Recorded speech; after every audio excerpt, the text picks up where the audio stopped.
So let's delve into building a query from scratch. So we're going to start in our Count Queries section, where we can discover patient cohorts. And I'm going to click on the Add New Query button. Now we're in the Query Building tool, and we're going to build a cohort query. Over on the left, under the Simple Query tab, you'll see the different data domains available within CIDR. Generally speaking, you're always going to want to start with the demographics domain when you're building your query. So I'll go ahead and select that now. And you'll see the various attributes or variables included in this data domain here in the main part of the screen. I can scroll down and see that I have date of birth, name, address information, race, etc. Here is the UPI.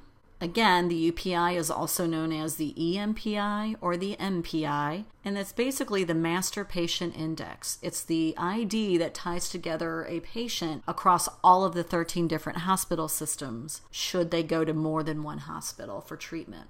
Each hospital will have its unique MRN, but the UPI will tie together all the patient's records across all the hospitals. In ClinDesk, it is referred to as the MPI. From an example I used in an earlier module, I'm going to go ahead and put in a request to select only males. So basically what I'm going to do is come over here and you see a little book with a magnifying glass. This means that we can search for standardized concepts from vocabularies. So clicking on that icon brings us into what we call the VI, or Vocabulary Interface. The VI allows you to search for a term. Now, for gender, it's pretty simple. So all we have to do, we've got our search results already showing up. We don't have to actually get in and search for anything. But I'm going to go ahead and select male from my search results and click on Add to select it as my permissible value for this field. And hit OK in the bottom left corner. So now we can see that I'm selecting male gender. Okay, so that will do it for the demographic domain. I'm going to go ahead, once I'm done filtering, click on Add Limit, and now we see the demographic domain over here in the diagrammatic view area. We can hover over it and see that our condition is specified to be males. And the tooltip is showing a number that looks like a year, 1987, but it's actually the concept code for male gender. Okay. I also want to filter on hospital visits within the last year, aged 40 to 55 at the time of the visit, and for diagnoses related to myocardial infarction. So I'm going to go to the visits domain, click to select it, and the attributes change from the demographics over to the visits. Here I can see the various options available to search on. I know I want age at encounter, so I'm just going to go ahead and complete that now. You can always have equal to or greater than a certain age, etc. But we'll just stick with the between condition since that's what we're looking for. If you scroll down, you'll see some of the other attributes available within the visit domain. This includes diagnoses, discharge disposition, discharge timestamp, facility information, medical record numbers. So these are the medical record numbers assigned by the individual hospital or location of service. The PAN is an important number, patient account number. This is a number that is tied to a unique hospital stay for the patient. So if somebody comes into the emergency department, is admitted to the hospital, goes to the intensive care unit, and then goes to a regular floor bed before they're finally discharged, this PAN will follow them throughout this hospital stay. So we could collect, say, lab work that was conducted all related to that one unique visit. There's procedure codes and dates as well, provider information, and registration timestamp. This is basically the field I want to use to limit visits to only those within the last year. So I can go ahead and select in last year under my condition, and the system will search for those specific visits. I could also use the between condition and put in dates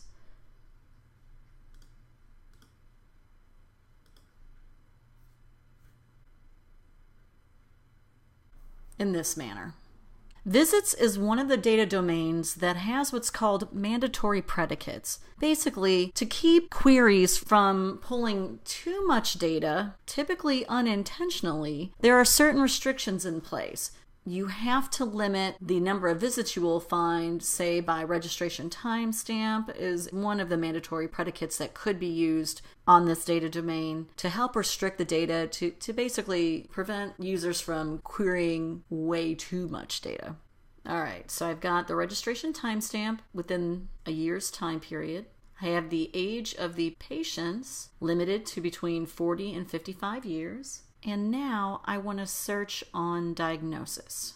If I knew the actual diagnosis code, I can click here on the VI and search. I could search on the ICD-9 code or on a SNOMED code. I don't know for certain, so I'm just going to go ahead and try myocardial infarction. And here now I have the list of diagnoses that include myocardial infarction. I can hover over and get some concept details. Here again I have the BJC Med concept code. So that's the code that is mapped and applied at BJC along with the concept description.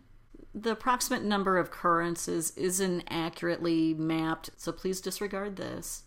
And it'll give us the concept name. So here it's mapped to the ICD-9 diagnosis of 410.7. Here we can see an older concept code used for myocardial infarction. Here's one related to the initial episode of care. If I don't know for certain which concept code is the one I need, I can go ahead and select several of them manually after review, or I can go ahead and select all of them by clicking on the top box. As you scroll down, you'll see that there are some terms mapped with myocardial infarction included. These are grayed out and cannot be selected. That means they're not actually part of the visit domain, but they could be mapped underneath one of the other domains. All right, with all of the myocardial infarction selected, I'm going to go ahead and click Add and say OK. Again, if you have knowledge of the ICD-9 or SNOMED code, you can go ahead and select that option and search by concept code in order to enter the actual code. Once you're sure you have the permissible values selected for that attribute, go ahead and click on OK, and we see all the options show up underneath that attribute. Once I'm done with limiting my request, I can go ahead and click on Add Limit. Now I have my visits data object and my demographics. I need to tie them together. So what I'm going to do is select demographics first. Clicking one time will highlight it. Then I'm going to click on visits. And this becomes highlighted. Now I can add link. You want the arrow to be going from the direction of demographics to visits. Again, because we can search for the patients to visits. Let's go ahead and add one more data domain, this time for lab work. At this point, it will be helpful to show you how you can edit a limit. So I've just added my visits, and now I realize I need to change something. If I click on the arrow, I can go ahead and edit or even delete that data object. I'm going to go ahead and edit, and perhaps I'm going to try to search for heart attack just to make sure I didn't miss something. And nothing was found. So I'm going to go ahead and stick with the terms I have here. And while we're looking at this, let me point out one more thing related to how the searching works when you specify multiple conditions within the same data domain. So for example, in visits, we have age at encounter. They have to be between 40 and 55 years old. And the registration timestamp has to be between July 1st, 2013 and June 30th, 2014. So basically, these are AND conditions, the registration timestamp and the age at encounter, and one of these diagnosis codes. So all three of these have to be true in order for a person to be counted. Within the vocabulary interface of diagnosis code, only one of these has to be true. So this is an or condition within the same attribute. They could have this or that or this, etc. They have to be within this age range. They have to have at least one of these diagnosis codes. And the visit has to be between this time period. All right, I'm going to go ahead and click Edit Limit, even though I really didn't change anything. And now I'm going to add one more, lab tests. I'll click on that data domain, and I see the attributes available here. I'm tying my lab data domain to the visits domain, so basically I want to pull all lab data associated with visits that have that diagnosis. There are two main laboratory test search options. There's the procedure type and laboratory test type. In general, you can think of the laboratory procedure type as, say, a panel of lab tests, and the lab test type being the individual tests. Now, there are plenty of exceptions to that rule, so I suggest that if you search for a lab test and cannot find it within this variable, go ahead and search the lab procedure type as well. I'm going to search for red blood cells. Basically, I want to find the RBC tests. So I see a lot of different red blood cell tests, but none of these seem to be mapped to this domain. So it could be that I need to search into the laboratory procedure type, or perhaps I'm not going about the search terms in the best manner. Sometimes it takes a few attempts before you finally get to the terms that you need. I'm going to go ahead and try typing in RBC, as this test is commonly known. And here are a bunch of RBC tests that are available for selection. So if I hover, I get some information. Sometimes the description can be enough to tell you which RBC count you need, but if you're not sure, I can go ahead and select them all like this and pull them all over. I can search and pull out anything that I know for certain I don't need, but just for the purposes of this, I'm going to leave them all in. So I'm going to go ahead and click on Add Limit. Lab tests are related to visits, so that's what I want to tie it to. I already have visits selected, so all I have to do is click on Lab Tests to select that as well. It becomes outlined, and now I can click on Add Link.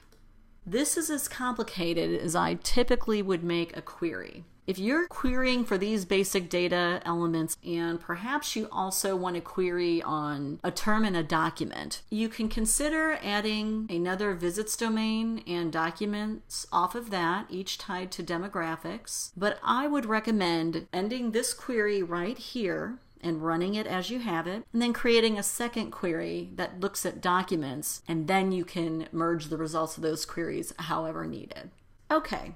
I can click on Get Count Now and just get the count, but maybe I want to rerun this query again later. I'm going to go ahead and title this query to save it. Once I title it, I can click on Save, and I can even add a little description here. I can choose to share this query with other users, and I can save. If I hit the Save Now, the next time I run the query, these conditions will be saved within the query and they won't be able to be changed. If you think you might want to rerun the queries later, altering the registration timestamps of the visits and the collection timestamps of the labs and the specific lab tests you might want, or changing the age or the gender, etc., then we can go ahead and over here on the left under User Defined, we can click these variables to indicate that we want to make them parameterized so that we can filter on them the next time we run the query and perhaps make changes. If I suspect that in the future I may want to run this count, but also maybe include another variable, such as the patient's PANS or MRNs, I can click on Show All Attributes and everything becomes available for me to choose from. So I've searched on gender this time, but maybe next time I'll also want to search on their UPI. Now when you select Show All Attributes, it makes you select everything again that you've already indicated. So don't be surprised if that happens to you. This is just showing me all of the elements that are available on each of the domains I've chosen in my query, plus the ones I've already filtered on. Whenever I do a lab search, I always include both the procedure type and the test type in case I have to search one or the other. So now I'm going to hit Save. My query shows in my workflow, and so I'm going to go ahead and save it. Now I can run my query by going over to the right under the actions to the various symbols here. This is the execute, and I'm going to go ahead and run it now.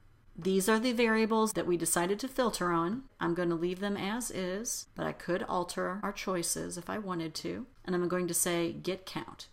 The cog in my query wheel is turning, letting me know that the query is working. Over here, the patient counts will show up once it begins finding patients that meet my criteria. And I can even hover over the number and scroll down to get a snapshot of what I am filtering on. While this is running, let me point out the other actions available. The trash can is to delete or remove the query from your workflow. It does not delete the query from the system, it just removes it from the workflow. If you actually want to delete that query, you'll have to go in under queries to delete it.